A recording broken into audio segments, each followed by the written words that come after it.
There's a sound the ocean makes. It's not the crash of waves on a shore, but a deeper, more ancient hum. A constant chorus of clicks, whistles, and low-frequency rumbles that tells us the abyss is alive. For marine biologists, this soundscape is as vital as a heartbeat, a planetary pulse that proves the health of our world's largest ecosystem. But what happens when that heartbeat stops? In the deepest, darkest corners of our oceans, in places scarred by human history, our probes and submersibles are reporting back nothing.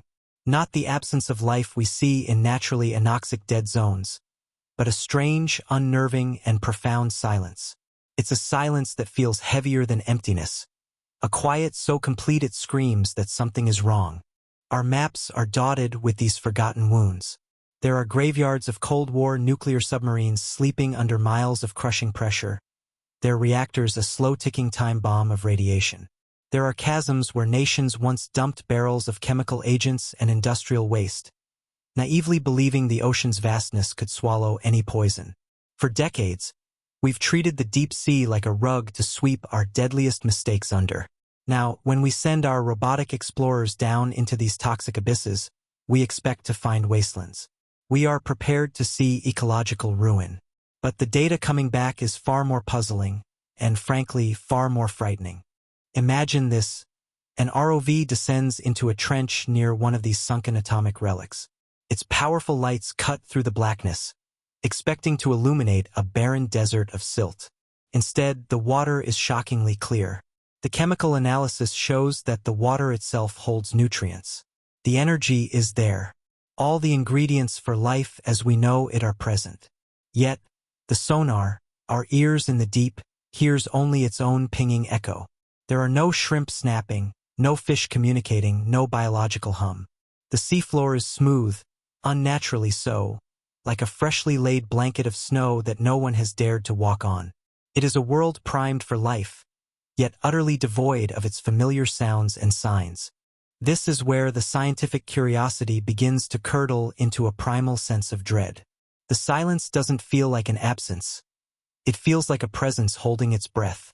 Our remote cameras pan across these landscapes, and the feeling is inescapable. We are being watched. It's the same instinct that raises the hair on your neck when you walk through a forest that has suddenly gone quiet, the instinct that tells you a predator is near. In these deep-sea zones, it feels as though the entire ecosystem is hiding from our instruments, as if the very act of observation, the hum of our motors and the glare of our lights, is an intrusion into a domain that has learned a terrible new rule: to be seen is to die. This leads us to a chilling, paradigm-shifting question. What if we are looking at this all wrong? We see an absence and assume extinction. But evolution doesn't always work that way. It's a relentless engine of problem-solving. When the problem is a sudden, catastrophic influx of radiation and chemical poisons, the solution isn't always to flee or perish. Sometimes, the solution is to change so fundamentally that the old rules no longer apply. What if life in these zones hasn't vanished? What if it has simply learned to be silent? What if it has evolved ways to cloak itself from detection, not just from predators, but from the very physics of our sensory equipment? This is not a story of death, but a terrifying story of adaptation. We have, through our own negligence, created isolated laboratories for evolution under the most extreme pressures imaginable. We have set a new game in motion with a brutal set of rules. And in the process, we may have given rise to forms of life that operate on principles we are only beginning to imagine. To understand what might be lurking in that deafening silence, to even begin to guess at the forms hiding just beyond the reach of our lights, we must first understand the poisoned cradle that created them. We must explore the brutal chemistry of this new underwater world, because nature always adapts. And sometimes, its adaptations are the stuff of nightmares. To understand what might be lurking in that deafening silence, we can't just look for familiar creatures. We have to understand the world they were born into. It's not the gentle, nurturing ocean we imagine, the cradle of life that fostered the first cells billions of years ago. No, this is a different kind of cradle, a poison one. To survive here, organisms must play by a new, brutal set of rules, rules written by radiation and chemical pollution. This isn't just about survival of the fittest anymore. It's about the survival of the strangest, and to grasp what that means, we need to go down to the molecular level where this horrifying new game is being played. First, let's talk about the ghost in the machine, ionizing radiation. Imagine it not as heat, but as a constant, invisible storm of microscopic bullets firing through the water. These bullets are high-energy particles or waves, and they don't just pass through living tissue. They crash into it. Their primary target is the most important molecule in any living thing, DNA. The double helix, the blueprint for all life, is a delicate, intricate structure. Radiation smashes into it like a bull in a china shop, shattering the strands, breaking the chemical bonds, and corrupting the genetic code. In a normal environment, a cell might experience this kind of damage occasionally and repair it. But in these toxic hot zones, it's a relentless, unending assault. Think of your DNA as the master blueprint for a fantastically complex skyscraper. Every protein, every enzyme, every cellular function is precisely detailed in that code. Now, imagine a vandal with a can of spray paint randomly tagging that blueprint. Most of the time, the graffiti just makes the instructions unreadable. A structural support is coded wrong, a vital system is missing, and the entire structure collapses. This is what happens to most cells exposed to high radiation. Their DNA is so damaged, so corrupted, that their own machinery for self-repair is overwhelmed. The cell either dies outright, or it becomes a cancerous monstrosity, growing uncontrollably until it destroys itself and its neighbors. For life, this should be a dead end. But here is where probability and scale introduce a terrifying twist. In just a single liter of seawater, there can be 1 billion bacteria and millions of plankton. Now multiply that by the sheer volume of these contaminated zones. You're looking at a number of individual organisms that is beyond human comprehension. Each time radiation damages a strand of DNA, it's a roll of the dice, a pull of the cosmic slot machine. Nearly every time, the result is a loser, death. But with trillions upon trillions of dice being rolled every single second, eventually, a winning number is going to come up. A mutation that, by pure chance, doesn't cause death. A mutation that, by an even smaller chance, creates a slight advantage. This isn't evolution as a gentle, gradual process. This is evolution by brutal, random trauma. And radiation is only half of the toxic cocktail. These underwater graveyards are also swimming in a soup of chemical pollutants. We're talking about heavy metals like mercury, lead, and cadmium. Unlike radiation's brute force, these are insidious saboteurs. They are molecular imposters. For example, cadmium is chemically similar to zinc, a vital nutrient for cellular function. A cell needing zinc might accidentally absorb a cadmium atom instead. But cadmium doesn't do the job of zinc. It just gets in the way, gumming up the works of critical enzymes and slowly poisoning the cell from the inside. These pollutants are Trojan horses, tricking their way into the most secure parts of an organism and shutting it down. This leads to one of the most horrifying concepts in toxicology: biomagnification. It works like this. Imagine a single microscopic plankton absorbs one tiny, invisible unit of mercury. A small shrimp eats 1,000 of these plankton over its life. That shrimp now has 1,000 units of mercury stored in its fatty tissues because its body has no way to get rid of it. Then, a small fish eats 100 of those shrimp.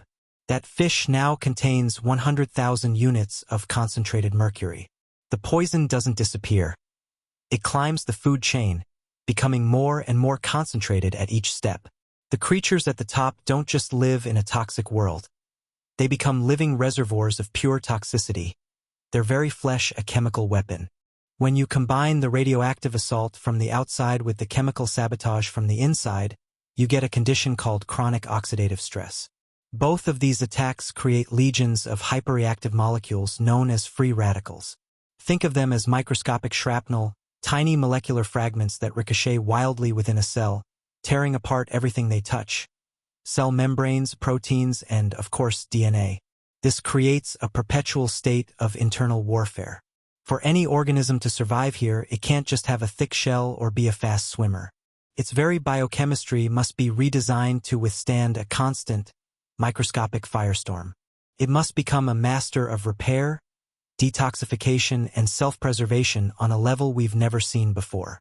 So this is the forge, a crucible of invisible energy that shatters life's blueprint, a chemical soup that poisons from within, and a constant internal war for molecular stability. It is an environment so hostile, so thoroughly designed to eradicate life, that it presents evolution with an ultimatum. Change in a way that is radical and unprecedented, or cease to exist. The pressure is absolute. It doesn't just filter out the weak. It demands the creation of something entirely new. We know that nature always adapts. It is the one rule that has never been broken. But when you change the game this drastically, the adaptations start to look less like something from a biology textbook and more like something from a nightmare. So we have our crucible, an abyss flooded with invisible, DNA-shattering energy and a chemical soup of insidious poisons. We've established that this environment isn't just hostile. It's a death sentence for life as we know it. But we also ended on a promise, the one unbreakable rule of biology. Nature always adapts. This is where the story pivots from destruction to creation. This is where we make first contact. Not with an intelligent alien, but with something far stranger, born right here on Earth. The question is no longer if life can exist here, but what does it look like? What is the first creature to solve this impossible puzzle and call this toxic wasteland home? Logically, the first pioneer wouldn't be a complex animal. It would be something small, simple, and incredibly numerous, something at the very bottom of the food chain. We're talking about phytoplankton or zooplankton, the microscopic drifters that form the foundation of all marine ecosystems. For these tiny organisms, there is no escape. A fish could try to swim away, but a plankton is a prisoner of the water it floats in.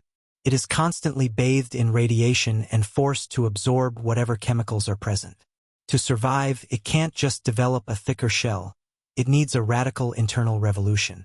It needs to solve two lethal problems at once: how to deal with constant energy bombardment and how to handle a diet of pure poison. Let's imagine how evolution, through its brutal lottery, might solve the radiation problem. We know that many deep-sea organisms use bioluminescence, a chemical reaction that produces light. But what if a new pathway evolved? What if, instead of making its own light, an organism found a way to harness the destructive energy attacking it? This is our first speculative leap, the birth of a creature we'll call a radiophore. These are phytoplankton that have evolved a unique, specialized organelle, a kind of biological capacitor. When a high-energy particle from radioactive decay strikes this organelle, its energy is captured, stabilized, and re-emitted at a lower, harmless frequency. That frequency is visible light. They don't just resist radiation, they consume it. They turn the very thing that should kill them into a constant, silent, eerie glow. Now try to picture it. A research submersible descends into one of these silent zones. The pilot cuts the external lights, preparing for the crushing, absolute blackness of the abyss. But the darkness never comes. Instead, the view screen reveals a breathtaking, impossible sight. The water is alive with a soft, ethereal luminescence. It's not the twinkling flashes of normal bioluminescence. It's a steady, unwavering, ghostly green or blue radiance. It's a field of countless tiny stars stretching for miles in every direction. A submerged nebula in the deep ocean. It's the first sign of life, and it's beautiful, magical, and profoundly unsettling. For the first time, we are not just seeing an absence, but a new presence. This is first contact. This beautiful light seems like a miracle, a testament to life's tenacity. But it's only half the story. What about the other problem, the heavy metals and chemical pollutants? The radiophores have an equally bizarre solution for that. Through another evolutionary quirk, they've developed specialized proteins that act like molecular cages.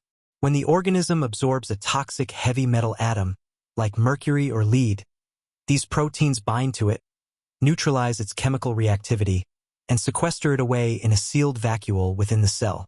The poison is still there, but it's been locked in a chemical prison, rendered harmless to the organism itself. They don't just tolerate the toxins, they actively collect them. They are nature's most efficient and terrifying janitors. And here is where the beauty curdles into horror. The two solutions are linked in the most sinister way possible. The glow, the beautiful light that fills the abyss, is a direct indicator of the ambient radiation. The brighter the glow, the deadlier the radioactive field. And the more radiation, the more stress the organisms are under, causing them to absorb even more of the surrounding chemical toxins. The light is not just a sign of life. It's a warning label. Each tiny, glittering radiophore is a living Geiger counter and a microscopic hazardous waste container, all in one. The more beautiful the swarm, the more catastrophically toxic it is. Imagine swimming through a sea of liquid light, knowing that every particle of it is saturated with the deadliest poisons we have ever created. This is the new foundation of the ecosystem. The very bottom of the food chain is no longer a source of clean, sun-derived energy. It is a glittering, radioactive, and chemically saturated trap. This shimmering swarm, this living aurora in the abyss, represents a poison chalice for the rest of the food web. Any organism that wants to live here must now feed on this. It must consume a diet of radiation eaters that are filled to the brim with heavy metals. It creates an incredible evolutionary pressure. You can't just be a filter feeder anymore. You must be a specialized hazardous materials processor. The existence of the radiophores explains the silence. They don't need to communicate or move in ways our sonar would detect. They simply exist, drift, and glow, turning a dead zone into a field of mesmerizing, lethal light. They have laid a new foundation for life, but it's a foundation built on poison. So, while we might be awestruck by this first glimpse of a new world, a terrifying question immediately follows. Life is always opportunistic. When there is a food source this abundant, something will inevitably evolve to eat it. The question is, what kind of creature could possibly survive, let alone thrive, on a diet of pure toxicity? What would that predator become? We left off with a sea of glittering poison, a beautiful, deadly paradox where the very foundation of the food web, the radiophores, are saturated with heavy metals and glow with captured radiation. This creates an evolutionary dead end, right? What creature could possibly build a life on a diet of pure toxicity? It's a banquet where every single dish is lethal. But in the theater of evolution, the curtain never falls on an empty stage. When a niche opens, no matter how hostile, something will crawl out of the darkness to fill it. So, who are the first diners at this terrifying feast? The answer likely lies on the seafloor. We turn our attention away from the floating plankton and towards the benthic zone, the world of scavengers and bottom dwellers. Here, creatures like crabs, lobsters, and other crustaceans have spent millions of years perfecting the art of survival through armor. They are nature's little tanks. It is here, among these armored crawlers, that we find our next impossible creature. A descendant of the common crab, perhaps, that has made a devil's bargain. It has not only learned to consume the toxic radiophores, but it has turned their poison into its greatest strength. Let's call them the metal-plated filterers. As these creatures feed, filtering the glowing radiophores from the water or scavenging them from the silt, their bodies are flooded with a deluge of heavy metals. Mercury, lead, cadmium, even elements leached from sunken nuclear reactors like tungsten or strontium. Their internal systems can't break these metals down. So, evolution stumbled upon a radical solution, borrowing a trick from certain plants known as hyperaccumulators. Instead of letting the poison accumulate in its vital organs, the creature actively pumps it outwards, directly into its own exoskeleton. The poison is redirected into the very material that forms its shell. Think about what this means. The shell is no longer just a structure of chitin and calcium carbonate. It becomes a composite material, a bizarre and unprecedented biometallic alloy. As the creature grows and molts, each new shell is thicker, denser, and more metallic than the last. The heavy metals are woven directly into the crystalline matrix of the carapace, creating an armor unlike anything seen in the natural world. It's a process of biological alchemy, turning the ocean's deadliest pollutants into a shield of unimaginable strength. Their defense is literally built from our industrial and nuclear waste. Imagine what our deep-sea rover would see. As its lights pan across the seafloor, they don't reflect off of dull silt or rock. They glint and shimmer with an unnatural metallic luster. The ground is paved not with stones, but with the bodies of these creatures. Their shells are no longer the color of sand or rock, but display the prismatic, oily sheen of tarnished copper, the dull gray of lead, and the rainbow hues of bismuth. Strange, geometric patterns, almost like printed circuit boards, might form on their backs where different metals have concentrated. They are living sculptures of pollution, beautiful in the most horrifying way imaginable. This incredible armor comes at a cost. Metal is heavy. These creatures are slow, ponderous, weighed down by their own toxic shields. They don't scuttle and hide. They simply sit. Their metabolic rate would be incredibly low, conserving every ounce of energy. This explains the silence. A vast colony of metal-plated filterers might cover square miles of the seafloor, an army of living statues, motionless and silent. From a distance, our sonar would register a flat, strangely reflective bottom, but up close, it's a field of life that has chosen fortification over flight. They have become almost impervious to any conventional form of predation. What could possibly crack a shell made of biometal? These creatures have not just adapted to their environment, they have become it. They are living, breathing geological formations. Over thousands of generations, their discarded shells and dead bodies would create a new kind of sediment layer on the ocean floor. A metallic stratum, a future or deposit for some unknowable civilization to find. We came down here looking for the fingerprints of our pollution and instead found an ecosystem that has turned our poison into its very architecture. The horror isn't just in their monstrous appearance, but in the realization that this is a world of our own making. This is the legacy of the barrels we sunk and the reactors we lost. But the laws of nature are relentless, and evolution is, above all, an arms race. A prey that is invulnerable is not an endpoint. It's a challenge. It's a lock waiting for a key. An ecosystem cannot remain in this state of perfect defense forever.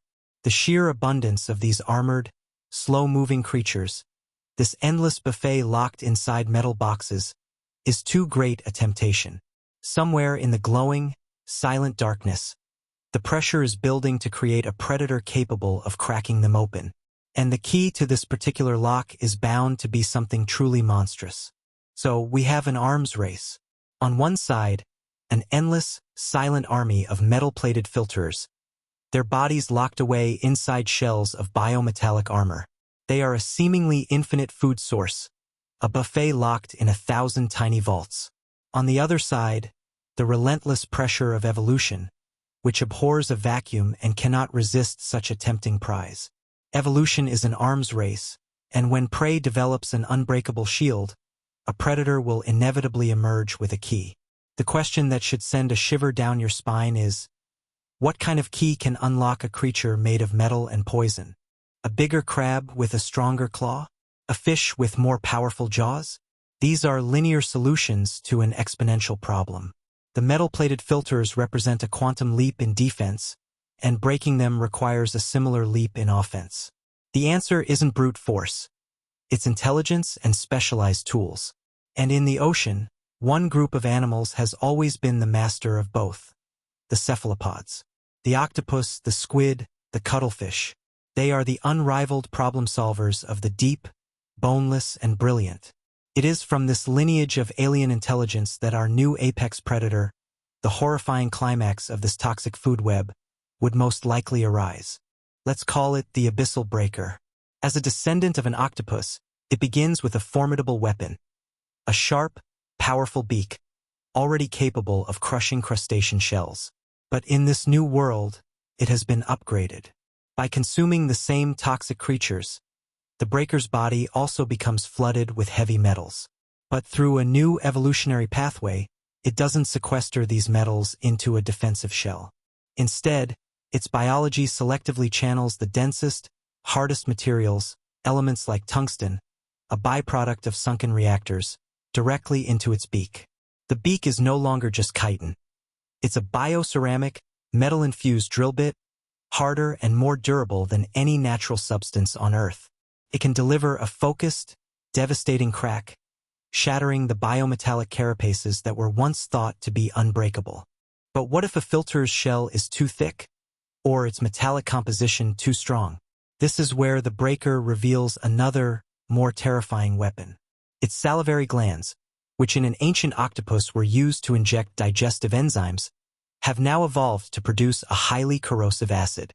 After securing its prey with its powerful tentacles, the breaker can apply this biological acid to a single point on the shell. It doesn't need to melt the whole thing. It just needs to create a single weak point. We can imagine it patiently holding its victim, a faint, sizzling hiss being the only sound as the acid eats away at the metallic bonds, until the beak can deliver the final, lethal puncture. It's a combination of brute force and chemical warfare, a horrifyingly intelligent hunting strategy. What would such a creature look like? Its body would be largely soft and malleable, true to its octopus ancestry, allowing it to pour itself into crevices and ambush prey. But its skin would be unlike anything we know. From a lifetime of absorbing its toxic prey, its chromatophores, the pigment cells that allow for camouflage, would be saturated with metallic compounds. Its skin would likely have a permanent, oily, iridescent sheen, like a slick of gasoline on water. It wouldn't just change color. It would shimmer through a spectrum of unnatural, metallic hues, and its eyes, adapted to a world lit by the constant low-level glow of radiophores, would be huge, silvery, and unblinking, designed to perceive subtle shifts in the ever-present light rather than piercing absolute darkness.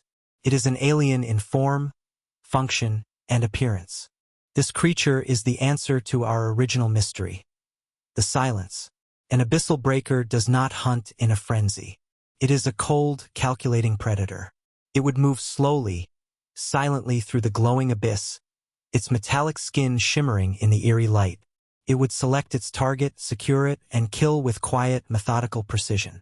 There would be no struggle, no escape, no remnants left behind. It would consume its prey entirely, absorbing the metals to maintain its weapons and the nutrients to fuel its intelligent brain. The ecosystem isn't silent because it's empty.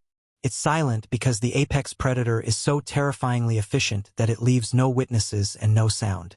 This is the king of the poison world. It is the final, terrifying product of the evolutionary cascade we initiated. It eats the creatures that eat the glowing plankton that eat the radiation. It wields our industrial waste as a weapon. Its intelligence was forged in the challenge of hunting our armored, toxic legacy. The abyssal breaker is not just an animal.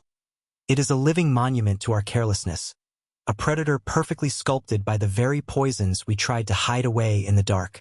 It is the master of the unnatural kingdom we created, and it thrives where we believed nothing could. And so, the sonar screen on our deep-sea rover finally makes sense. That large, unidentified shape that moves with purpose and then vanishes is not a ghost in the machine. It is the machine itself, a perfectly evolved killing machine. We have journeyed into a hypothetical future, a world born from our own waste, and we have finally met its ruler. We've seen the glittering plagues and the metal monsters that serve as its food. But now that we are face to face with this new apex, the most important question remains: what does this all mean for us? We've journeyed into a hypothetical future, a deep-sea abyss sculpted by our own hands. We have faced the glittering plagues, the metal-plated armies, and the silent, intelligent predator that rules them all. And now we return to the surface, back to the present day with a critical question. Was any of that real? The abyssal breaker, the radiophores, these specific creatures are, for now, specters of our imagination, phantoms conjured by a what-if scenario. But it would be a terrible mistake to dismiss this journey as mere fiction. The monsters may be hypothetical, but the science that predicts them is terrifyingly real. The pressures we are putting on our oceans are not a thought experiment. They are a measurable, global reality. The echoes of this future are already visible today, if you know where to look. In the heavily polluted waters of the Hudson River in the United States, scientists discovered a species of tomcod fish that had achieved the impossible. The river is saturated with toxic chemicals called PCBs, poisons that cause horrific deformities and death in other fish. But this population of tomcods evolved a specific genetic mutation that makes them almost completely immune. They thrive in waters that should be a chemical death sentence. This is the real-world blueprint for our metal-plated filters. Its evolution happening on fast forward, a quiet, biological rebellion that proves life, when pushed, will rewrite its own rules to survive. The story repeats itself on a microscopic scale. In recycling plants and plastic-choked waters around the globe, we have found bacteria with a brand new talent. They have evolved enzymes that allow them to eat plastic. They have learned to see PET, the very material of our water bottles, as a food source. It's an astonishing feat of adaptation, a microbial version of our glowing radiifers turning our waste into their sustenance. These are not isolated flukes. They are dispatches from the front lines of a planet that is changing. They are proof that our pollution is not just a passive contaminant. It is an active, powerful evolutionary force, driving the creation of new life forms with new and unpredictable abilities. What we are witnessing is the birth of what scientists call novel ecosystems. These are environments so profoundly altered by human activity that they no longer function like they used to. They are populated by new combinations of species and governed by new ecological rules. Our radioactive dumping grounds in the abyss are the ultimate example of such a novel ecosystem. We have, in effect, created thousands of isolated, high-pressure evolutionary laboratories across the globe and then walked away. We set the bizarre and deadly parameters of the experiment, and now, in the darkness, that experiment is running itself and we have no idea what the results will be. This brings us to the true, deep horror of our story. It isn't a monstrous octopus with a metal beak. The horror is realizing that these creatures, should they ever arise, are not evil. They are not alien invaders. They would be a perfectly natural, logical consequence of the world we have created. Nature doesn't have a sense of morality. It has a sense of balance. It solves problems. If the problem is a sea of poison, it will evolve a poison eater. If the problem is an armored food source, it will evolve a can opener. These speculative beings are not monsters to be feared, but a mirror to be looked into. They are a reflection of our own actions, a living embodiment of the legacy we chose to bury beneath the waves. We have set a new evolutionary game in motion, a game whose rules we barely understand and whose outcome we absolutely cannot control. We pride ourselves on our intelligence and our foresight, yet we have gambled with the very engine of creation on a planetary scale. The greatest threat isn't that a creature like the abyssal breaker will rise from the depths to attack us. The threat is the uncertainty. It's the knowledge that we have opened Pandora's box at the bottom of the ocean, and we have no way of knowing what will fly out or when. So we are left where we began, in the silence. The next time our probes and submersibles report back from these deep, dark places, and we hear nothing, we must remember what that silence might mean. It is not the quiet of a graveyard. It is the hushed anticipation of a theater before the curtain rises. It is the calm before the storm. The monsters of the future will not arrive from a distant star. They are being forged in the crushing pressure and radioactive glow of our own oceanic underworld. We are sculpting them right now, in the dark, with every barrel of waste and every lost reactor. The silence we hear on our sonar isn't an ending. It's a beginning. It's the sound of a new world being born, a world that is learning to live with the poisons we gave it. And as we stare at that screen, at the empty, soundless water, we should feel a profound sense of awe and terror. Because one day, we may see a shape begin to resolve itself out of the gloom. A shape that is huge and silent and moving with purpose. A shape that we don't recognize but that we, ourselves, created.